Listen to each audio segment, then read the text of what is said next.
Why? Because it says homework. I will break that camera. Here in the Jennie Wade Museum gift shop. We're getting ready to go on the Jennie Wade tour here in Gettysburg. Jennie Wade, of course, is the only civilian to be killed from the Gettysburg War. And we're going to go inside her actual house. But here is the gift shop. All kind of goodies here.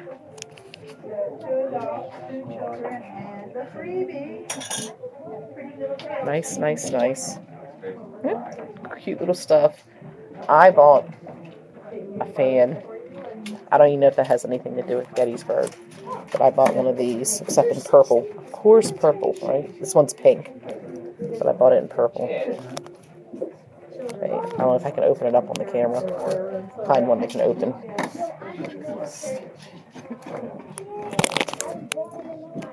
Here's, okay. Bought that. I thought it was pretty. Pretty to put with my knickknacks. Hats and things, little cups. Andy and William are here looking at things. Now they're getting along at the moment. For now. For now. Hopefully we can keep this as a nice day here. William's looking at a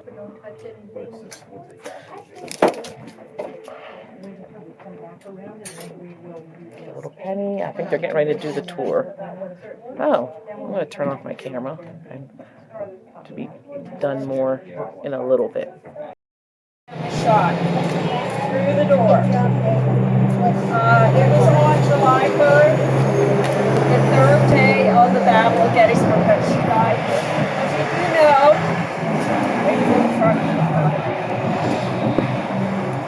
this is not Jennie's house.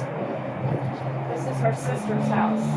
Her sister's name was Georgia Wade McClellan, and she had moved here the year before the battle when she got married. And Georgia lived here in half of the house because it is a double house or a duplex. She lived on the side that is closest to us. There was a different family that lived on the other side of the house. The house was built in 1842. At the time of the Battle of Gettysburg, Jennie was 20 years old. She was living in a house up in the center of town, up this direction about 3 blocks on Breckenridge Street. And that house is still there. It goes off to the left. A little farther up this street at the top of the hill is the house where Jennie was born. And that house is still there. It has signs on it. That's Jennie's birthplace. But Jennie was living on Breckenridge Street. At the time of the battle, she was living there with her mother and her 3 younger brothers. Jennie was working as a seamstress. That means she was sewing. She was sewing mostly clothing. She was working on uniforms for some of the soldiers who were stationed here around Gettysburg. She was also house cleaning. She had to work pretty hard to help her mother support those 3 younger brothers. That means she was not one of the soldiers. She was just living in the town and happened to be in the wrong place at the wrong time. I'll tell you in a minute why she was here in this house.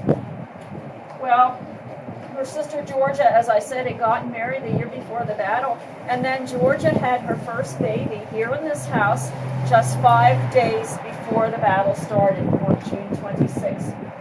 And when that baby was born, Jennie's mother came here to help Georgia. She stayed here and helped her take care of that new baby. So when the battle started on July 1st, Jennie was home with her 8-year-old brother, Airy. Either of you guys 8 years old? You're 8? You're just Harry's age. She also had a little boy with her that she was babysitting. His name was Isaac, and he was 6 years old. And I bet you're not 6 because you're taller than him, and I know you're not 6. Jennie decided that it would be much safer for them if they came from her house down here to George's house. and she was going to spend the battle here in this building instead. She thought it would be safer because it is farther away from the fighting. Well, that was true that morning, early in the morning, but by the end of the day, it wasn't true. This house was right in the middle of the fighting.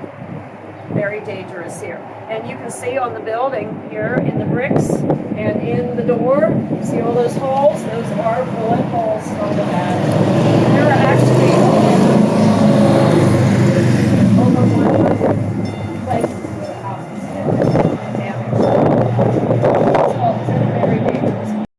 Going toward the battle, they were running from the battle. They were running from the fighting. The Union soldiers were overrun up in where they were fighting north of town, and they had to retreat back through the streets again.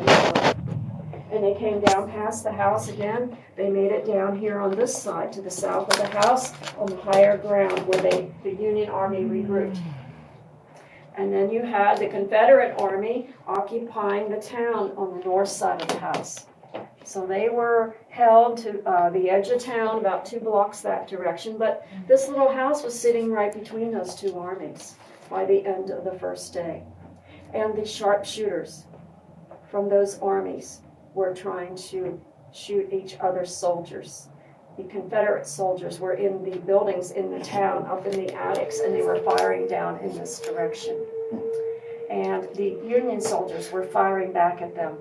Some of the Union soldiers came down closer to the house to fire in that direction, and some of those soldiers got shot.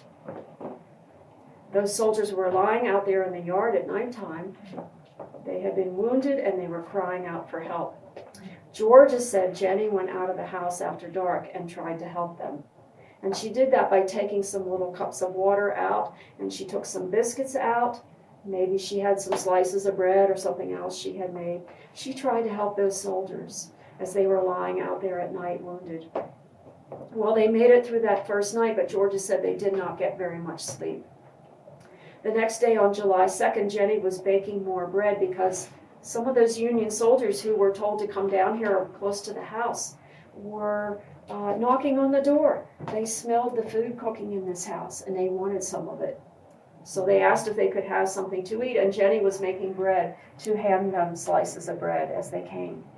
So she had to keep making more bread, so she was busy doing that. She was busy taking care of her family. She was busy entertaining her back to the door when all of a sudden, about 8:30, a bullet crashed through the outer door. I have to ask that gentleman. There you go. You can see the bullet hole there.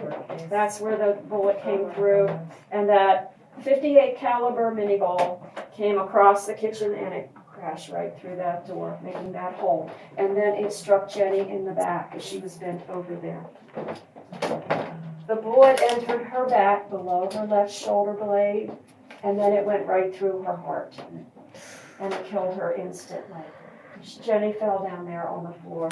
Her mother had been standing right there by the fireplace at the time, and she rushed over to Jennie, and when she realized there was nothing she could do for her, she walked back into the parlor to the bed and said, "Georgia, your sister is dead."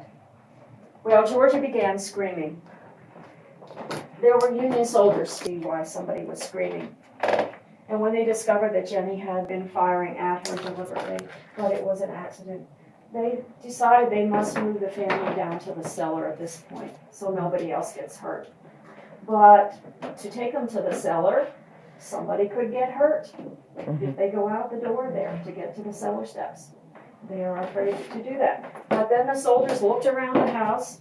They were trying to find a way to get them to the cellar on the other side of the house.